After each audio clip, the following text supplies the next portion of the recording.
Dan kita masuk pada hadis ke-16, yaitu dari hadis Abi Hurairah radhiyallahu anhu. Baik, kita akan baca hadisnya baru kita jelaskan. An Abi Hurairah radhiyallahu anhu anna Rasulullah sallallahu alaihi wasallam qala atadruna mal ghibatu qalu Allahu wa rasuluhu a'lam qala dhikruka akhaka bima yaqra qila afara'aita in kana fi akhi ma aqulu qala in kana fihi ma taqulu faqad igtabtahu wa illam yakun fihi faqad bahattahu akhrajahu Muslim.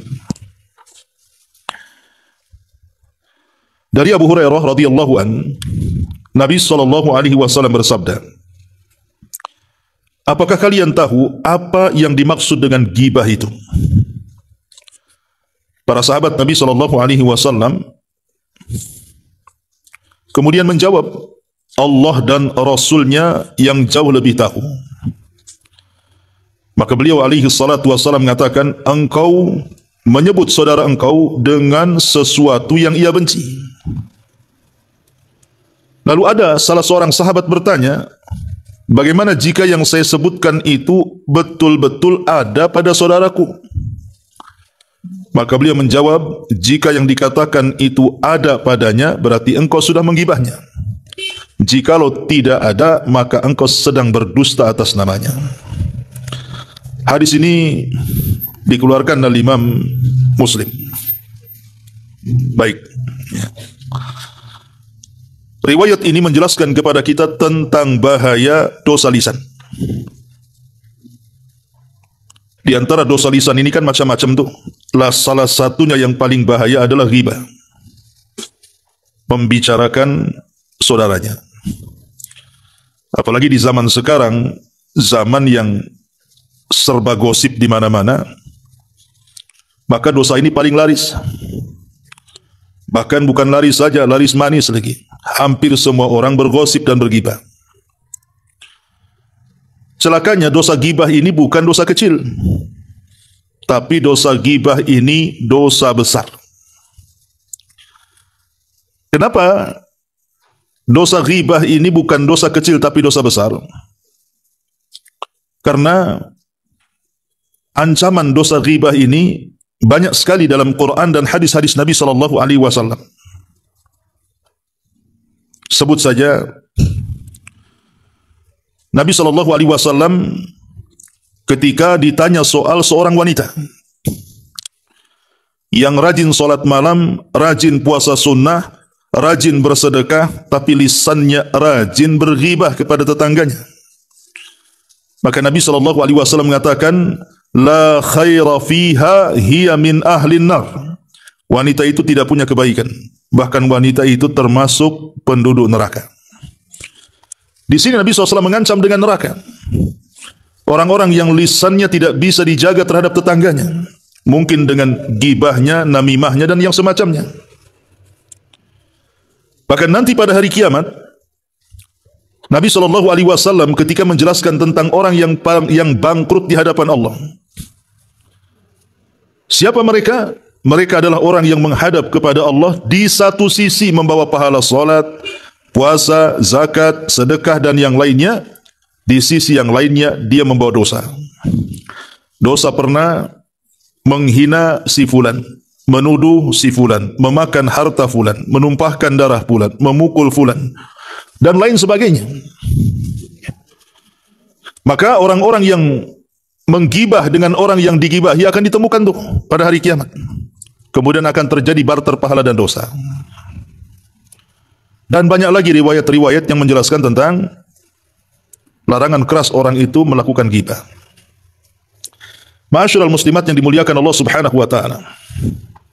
Sebelum kita bentangkan tentang pembahasan hadis ini, baik kita akan masuk pada definisi ghibah dulu, Bu ya. Apa sih definisi ghibah itu? Ghibah adalah al-waqi'atu finnasi, celaan terhadap manusia, tuduhan terhadap manusia li'annaha la tuqalu illa fi ghaibati. Dan disebut gibah karena tidak diucap kecuali karena orang yang digibahinya tidak tahu dalam kegaiban, makanya disebut gibah. Ini secara bahasa. Adapun secara istilah, ghibah adalah dzikrul mar'i bima yaqrahuhu bi dhahril ghaibi. Ghibah adalah seseorang menyebutkan orang lain yang kalau dia dengar tidak suka di belakang dia. Jadi kita menyebutkan keburukan seseorang yang kalau dia tahu dia tidak suka di belakang dia. Itu disebut ghibah. Atau dalam istilah lain, dzikrul ghaibi, dzikrul aibi bi dhahril ghaibi bi lafdin au isyaratin au muhakatin. Menyebutkan aib tanpa sepengetahuan orang yang disebutkan aibnya, baik dengan lafad ataupun isyarat, maka dua-duanya ghibah. Nah, sementara dalam hadis yang kita baca, hadis Abu Hurairah, Nabi mendefinisikan ghibah itu dzikruka akhaka bima yakrah. Engkau menyebutkan saudaramu kalau dia dengar dia tidak suka. Seolah-olah dalam hadis ini umum, Bu. Ibu mau menjelek-jelekan saudaranya atau memuji saudaranya, kalau tidak suka dibicarakan di belakangnya, maka itu juga ghibah namanya. Intinya dia tidak suka, baik dalam celana atau pujian. Walaupun umumnya orang ghibah nggak jarang itu memuji orang yang digibahinya, rata-rata dicela dia kan. Baik, setelah kita mengetahui tentang definisi ghibah, kita menjelaskan macam-macamnya. Ghibah itu ada 3 macam. Ghibah itu ada 3 macam. Dan ini disebutkan oleh Al-Imam Al-Hasan Al-Basri rahimahullahu ta'ala. Pertama kata beliau, dzikruka akhaka bima fihi. Berdasarkan definisi hadis yang kita baca, engkau menyebutkan saudaramu bima fihi, dengan apa yang ada pada saudaramu dan dia tidak suka. Dan ini tidak perlu dijelaskan, ibu ngerumpi menjelaskan kepada kawan-kawannya, itu tetangga itu kok gitu ya. Kenapa? Anu katanya. Iya, anu itu apa itu? Enggak kok. Suaminya kok sekarang punya mobil ya. Dia kan kerjanya saya tahu itu. Kerjanya cuman Gojek saja. Apalagi sekarang udah dipangkas 10%. Kok dia bisa beli mobil, renovasi, ya lah. Hal-hal yang seperti ini membicarakan orang lain, kalau didengarkan tidak suka tuh. Hanya walaupun ngomong begitu kan. Bahasa kita ini mungkin kepo lah gitu ya. Bicara dengan kawannya, apapun yang dilakukan tetangganya, saudaranya itu selalu jadi bahan pembicaraan. Lah ini yang pertama, ini namanya ghibah nih. Betul memang begitu kenyataannya yang tampak seperti itu. Kemudian yang kedua, al-buhtan. Buhtan itu artinya bercerita dengan kedustaan. Dzikruka akhaka bima laysa fi. Engkau menyebutkan tentang saudaramu yang tidak ada pada dia. Kalau ghibah itu kan menyebutkan tentang saudaramu yang ada pada dia. Makanya dalam hadis Nabi SAW, Rasul bagaimana? Kalau yang saya ceritakan memang betul, saya nggak bohong kok, gitu ya. Maka kalau engkau menceritakan dan ada pada saudaramu, maka engkau telah menggibah dia. Tapi kalau tidak ada, berarti engkau telah mendustakan dia. Engkau telah berdusta dalam gibahmu. Seperti umpamanya, dia tidak melakukan apa-apa, tapi kita tuduh begini dan begitu. Berarti kita sudah berdusta atas nama dia. Belum ada bukti, kemudian kita ceritakan ke orang-orang. Oh rupanya ya, gitu ya. Begitu kelakuannya. Padahal tidak ada, dia nggak melakukan apa-apa. Nah, jadi kalau sampai kemudian tidak ada pada saudaramu, kemudian kita ceritakan, maka itu dusta. Kemudian yang ketiga, al-ifku. Berita bohong yang kita dapat dari orang lain, kemudian kita ceritakan kepada orang lain dengan mengurang dan menambah. Inilah 3 jenis ghibah yang banyak di masyarakat itu ya. Pertama al-ghibatu, dan yang kedua al-buhtanu, dan yang ketiga al-ifku. Maka di zaman Nabi ada namanya hadisatul ifki, berita dusta, tentang penuduhan Aisyah radhiyallahu anha berzina dengan seorang sahabat namanya Safwan ibn Mu'attil. Kemudian orang munafik menyebarkan berita sehingga banyak yang terpengaruh. Makanya Rasul kemudian mengatakan kafa bil mar'i ithman an yuhadditsa bikulli masami. Cukuplah seseorang itu dinyatakan berdosa kalau dia hanya menceritakan sebatas yang didengarnya tanpa dikrosek. Makanya sering saya istilahkan kepada ibu-ibu, kalau orang nitip uang, ya, pasti berkurang. Kalau orang nitip ucapan, itu pasti bertambah. Titip uang Bu ya, ya. Kapan diambil Pak? Oh nantilah bulan depan. Pas bulan depan, aduh maaf kemarin kepake, kan? Mesti kurangnya itu. Kalaupun pas itu sudah untung, kalau lebih raja mustahil kayaknya. Kecuali rentenir ya. Tapi kalau menitipkan ucapan orang, itu biasanya lebih, tidak mungkin kurang. Makanya kenapa di dalam mendengar berita, karena itu kan titipan omongan. Orang yang ngomong di telinga kita. Si Anu begini, si Anu begini, bla bla bla bla, nggak jelas gitu ya. WK bahasa orang sekarang ya. Jadi kemudian kita ceritakan kepada orang, pasti ngandung gibah tuh, tambahannya itu ngandung gibah tuh. Nah ini makanya Al-Hasan Al-Basri rahimahullah ta'ala hindari 3 perkara ini. Ini bagian daripada gibah. Ya, baik gibah, buhtan ataupun al-ifku. Masyarul muslimat yang dimuliakan Allah Azza wa Jalla, pertanyaannya kenapa orang bisa gibah ya? Kok bisa orang itu menggibahin orang? Padahal kan sayang mulutnya Bu. Bagus dia berzikir, baca Quran, ngapain ngomongin orang? Udah jelas-jelas dosa. Dosanya jariah lagi. Bukan dosa biasa, itu dosa yang mengalir tuh. Lalu kenapa masih orang berani untuk gibah? Bahkan semakin hari makin banyak. Bahkan ada kelompoknya lagi. Kelompok gibah namanya Bu. Yang berkedok arisan, berkedok acara ini, berkedok acara itu. Intinya gibah sebenarnya. Pertama, kenapa orang bisa terjerumus kepada gibah itu? Karena dha'ful iman. Lemahnya iman. Iman kalau kuat, pasti lisan akan mengikuti hati.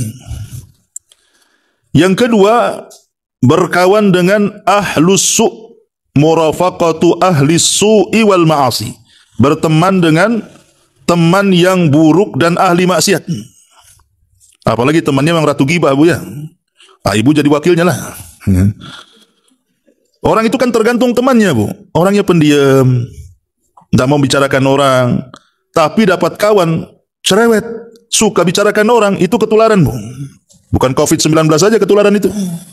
Orang yang seperti ini juga nular biasanya. Minimalnya walaupun dia tidak menggibah, telinganya menikmati gibah.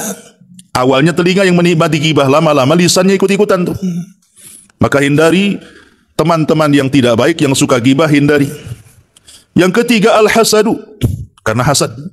Gibah itu terjadi karena hasad. Kenapa ya si Anu itu begini ya? Kenapa dia bisa beli mobil, bisa renovasi rumah? Saya dengar sekali dia beli emas tuh, kayak wayang semua ada di tangannya. Itu kan karena hasad Bu. Harusnya kalau ada tetangga kita mendapatkan kenikmatan, kita katakan alhamdulillah, ya Allah kau berikan rizki kepada tetangga saya. Tetapi juga ya Allah berikanlah kepadaku rizki yang jauh lebih baik daripada dia. Kan harusnya begitu Bu. Jangan kemudian kita malah mencari-cari tatabu aurat. Mencari-cari aurat, ditelisi. Dari mana uangnya ya? Kok bisa dia? Jangan-jangan lele tuyul. Jangan-jangan begini. Nah, ini gibah namanya, nyari-nyari keburukan. Itu di awal dari hasad tuh. Yang keempat, hubbud dunya wal hirsu 'alaiha wat tanafus 'ala ma fiha min khitamiha zail. Terlampau cinta dunia. Terlampau mengejar dunia. Terlampau berlomba-lomba mengejar dunia. Akhirnya apa? Terjerumus kepada gibah. Kok bisa ya usaha dia meroket, usaha saya kok tak ada apa-apanya dengan dia. Kenapa dia senang maju terus, kok saya mundur terus? Ada apa nih? Harus saya selidiki. Kepo dengan perkara orang. Akhirnya kemudian terus sehari-hari menggibah dia saja. Ini berawal daripada persaingan dunia. Persaingan dunia. Kemudian juga yang kelima, at-tarbiyatus sayyi'atul lati yansha'u 'alaiha tifl. Tarbiyah yang buruk. Ibunya ratu gibah, anaknya pasti jadi anak ratu gibah tuh. Anaknya masih ditiupkan roh 4 bulan, masih di kandungan. Ibunya sudah gibah kemana-mana. Didengar tuh, makanya brojol saja sudah ikut gibah tuh bayinya tuh. Itu karena tarbiyah, Bu. Kalau semasa kehamilannya dia baca Quran, brojol saja insya Allah itu hafal Quran tuh. Tapi kalau saat kehamilannya sudah dimukadimai gibah, ya jangan salah, anaknya ya namanya buah durian ya tidak jauh lah dari pohonnya. Nah ini karena tarbiyah yang buruk dari orang tua. Malah orang tuanya gibah, ngajak anak lagi gibah. Anak gak tahu menau, masih kecil diajak gibah. Ya, ini tarbiyah yang buruk dari keluarga. Ataupun irda'ul akharin minal ashab. Atau karena suka dengan membela kawan, menjatuhkan lawan kawan, padahal nggak ada urusan kita dengan orang itu. Yang ada urusan orang itu dengan kawan kita. Terlalu kita membela kawan kita, akhirnya menggibahi. Itu namanya kepo tadi yang saya sebutkan kan. Sebenarnya tidak ada masalah dengan kita, masalahnya dengan kawan kita. Cuman karena hanya ingin membela kawan kita ini, kadang-kadang ikut juga terjerumus kepada gibah atau minimalnya mendengarkan gibahnya. Nah ini bahaya. Ya. Termasuk di antara sebab gibah itu adalah at-tasliyatu wa idha'atul waqtil faragh. Karena banyak nganggur, tidak banyak kegiatan, akhirnya setan masuk. Disitulah akhirnya buat kegiatan untuk majlis gibah. Tidak mau menyibukkan dengan hal-hal yang bermanfaat, padahal waktunya luang, maka bisa juga ini sebab terjerumus kepada perbuatan gibah. Suami kerja, di rumah mulai ngepel, nyuci, masak, pembantu. Yang antar anak sekolah, pembantu. Akhirnya ibu nggak ada kerja kan? Yang ngerjain orang lah akhirnya. Dengan cara gibah. Nah, ini karena luang waktu, nggak dimanfaatkan dengan hal yang baik. Kemudian juga adamu ittiba'is sunnatin Nabi SAW, karena tidak mengikuti sunnah Nabi. Yang melarang kita untuk melakukan ghibah. Dan yang terakhir, ketidaktahuan akibat fatal daripada ghibah. Inilah pendorong-pendorong kenapa seseorang itu bisa melakukan ghibah. Lalu apa bahayanya, Bu? Apa sih bahaya ghibah itu? Seperti apa khuturahnya itu? Bahaya ghibah itu. Pertama, di antara bahaya ghibah itu adalah bentuk dari dosa besar. Tadi saya sudah jelaskan di awal, ghibah ini adalah dosa besar. Dan ingat, dosa besar bukan perkara ringan. Dosa besar ini tidak bisa diampuni kalau dia bertobat kecuali taubatan nasuha. Kalau tidak taubatan nasuha, maka tidak akan diampuni. Ini yang pertama. Kemudian yang kedua, orang yang menggibah ini sadar ataupun tidak, kebaikan dia ditransfer kepada orang. Kebaikan dia yang ia kumpulkan selama hidupnya, gara-gara dia gibah, sadar ataupun tidak, itu sama dengan mentransfer kebaikan kita kepada orang yang kita gibahi tanpa dia melakukan sesuatu.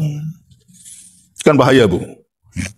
Amal sudah kita tumpuk-tumpuk, tahu-tahu diserahkan ke orang.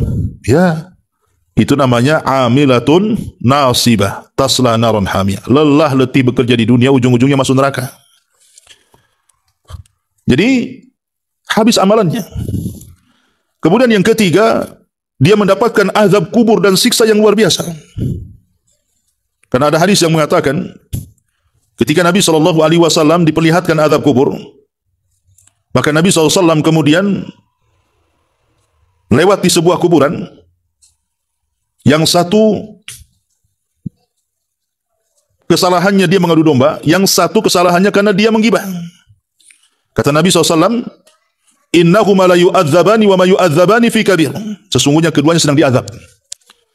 Dan sesungguhnya keduanya yang selalu tidak dianggap perkara besar, padahal perkara besar. Pertama ghibah, yang kedua namimah. Namimah sebagian daripada jenis ghibah juga. Jadi di akhirat akan diazab dengan seazab-azabnya. Setelah kematiannya dari azab-azab kubur. Dan kelak setelah kematiannya, ketika berkumpul di padang mahsyar, tepatnya di Qantarah, disitulah dia baru tahu pahalanya disedot orang lain. Disedot orang-orang yang pernah kita zalimi dengan cara menggibahinya. Dan mereka tidak akan luput dari neraka. Wailun likulli humazatin lumazah. Humazah dan lumazah bagian daripada gibah. Dan Allah ancam dengan kalimat wailun. Wailun itu sebuah lembah dalam jahanam yang sangat dalam, yang sangat hitam, yang sangat bau. Lihat bagaimana ancaman yang luar biasa bagi para pelaku gibah ini. Belum lagi menyebabkan gara-gara gibah ini, kalau tahu orang yang digibahi pasti marah, akan terjadi kedengkian dan permusuhan. Ma'asyiral muslimat yang dimuliakan Allah Subhanahu wa taala. Lalu bagaimana caranya kita ini supaya bisa menghindari? Karena gibah ini memang luar biasa gitu ya, bisa menghilangkan amal, merusak perkawanan, dan begitu seterusnya, baik dunia, alam kubur atau akhirat, semua ada ancamannya. Lalu bagaimana caranya kita ini mengobati supaya tidak mudah gibah? Caranya gimana gitu ya? Pertama, al-insyighalu bi dzikrillah wa qiraatul Quran. Ganti gibah dengan zikir. Ganti gibah dengan baca Quran. Kalau ada kawan ngajak gibah, ayo kita kumpullah di sebelah tetangga tuh. Aduh, belum bisa. Kenapa? Lagi menyelesaikan Al-Baqarah. Kan senang, Bu. Ya. Ini enggak, kok lama kali aku udah nunggu katanya. Ini kan masalah ya. Bukannya menyibukkan, malah nunggu-nunggu kapan waktunya dimulai. Jadi yang pertama, al-insyighalu bi dzikrillah wa qiraatil Qur'ani daima. Perbanyak menyibukkan zikir dan baca Quran. Yang kedua, al-qanaa'atu war-ridha bima qasamallahu lak. Obat gibah adalah qanaah, menerima, dan redha dengan pemberian Allah. Orang lain bisa bangun rumah, kita tidak, enggak apa-apa, sudah takdir. Tetangga bisa beli kendaraan yang mewah, kita tidak, enggak apa-apa, itu sudah takdir. Lihat usaha kawan kok manjur-manjur saja, lancar-lancar jaya, meroket ke langit, ke usaha kita kok gulung-gulung saja, enggak masalah. Ya, itu namanya redha dengan pemberian Allah. Karena kalau tidak redha dengan pemberian Allah, pasti kita akan menggibahi saudaranya. Pasti akan menggibahi saudaranya. Makanya qanaah dan redha itu bisa mengobati penyakit gibah. Yang ketiga, taqwiyatul iman, menguatkan iman dan ilmu yang bermanfaat serta banyak amal. Iman dan ilmu kalau bersatu kemudian disusul dengan amalan, maka bisa melawan gibah. Karena orang yang berilmu kan tahu akibatnya. Kalau saya sampai gibah, saya tahu akibatnya. Akibatnya parah, enggak jadi dia. Ya. Kemudian juga yang keempat, al-ishtighalu bi uyubi ka'an uyubil akharin. Jangan sibukkan aib orang, tapi sibukkan aib dirimu. Bahwa aib orang itu juga ada pada aib kita. Ngapain kita memandang aib orang sementara tidak mengaca aib diri sendiri? Terkadang aib kita lebih besar dibandingkan aib orang. Jangan lupa, dia punya aib. Kalau saya bongkar aibnya, nanti Allah akan mendatangkan orang yang akan membongkar aib kita. Kama tadi nutudan. Maka ini juga obat bagi penghalang gibah. Jangan sibukkan dengan aib orang, tapi sibukkanlah dengan aib kamu. Termasuk juga, tadi saya sudah jelaskan, musahabatul asdiqai salihin. Mencari teman yang soleh, yang bisa menjaga lisannya, yaitu diantara juga obat daripada ghibah. Ma'asyiral muslimat yang dimuliakan Allah Subhanahu wa taala. Hadis Abu Hurairah radhiyallahu anhu yang kita bahas ini, ketika Nabi sallallahu alaihi wasallam ditanya, atau Rasulullah SAW bertanya kepada para sahabat, tahukah kalian apa itu ghibah? Sahabat mengatakan Allah dan Rasulnya. Kemudian Rasul mengatakan, dzikraka akhaka bima yakrah. Engkau menyebutkan saudaramu yang kalau dia dengar dia benci. Dan seterusnya. Ma'asyiral muslimat yang dimuliakan Allah Subhanahu wa taala, Imam An-Nawawi rahimahullahu taala ketika memberikan catatan kepada hadis ini, beliau mengatakan, hadzal haditsu min a'zamiz zawajir 'anil ghibati. Sesungguhnya hadis ini adalah sebesar-besarnya az-zawajir, larangan-larangan, sebesar-besarnya larangan keras tentang perilaku ghibah. Wa ma'alamu syai'an minal ahadits yablughu fi dzam laha hadzal maghlud. Dan saya tidak tahu satu hadis pun yang sangat gamblang ketika mencela kecuali celaan kepada ghibah. Ini kata Imam An-Nawawi rahimahullahu taala. Ya. Bahkan beberapa para ulama memberikan alasan kepada kita ataupun fatwa para ulama bahayanya ghibah. Di antaranya disebutkan perkataan Al-Imam Al-Ghazali.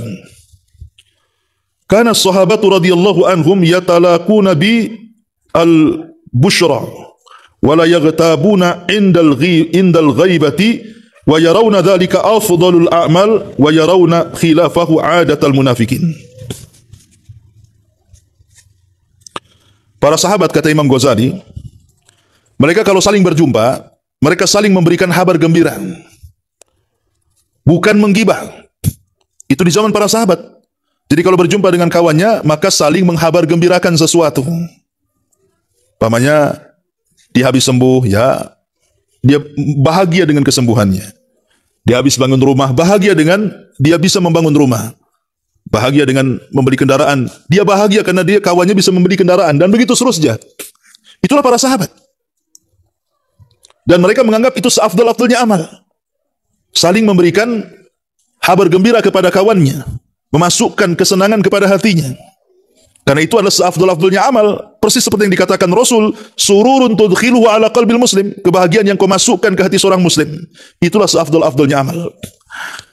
Kemudian juga Al-Imam Mujahid rahimahullahu ta'ala mengatakan ketika membacakan ayat wailun likulli humazatil lumazah, celakalah bagi orang yang tukang ngumpat gitu ya.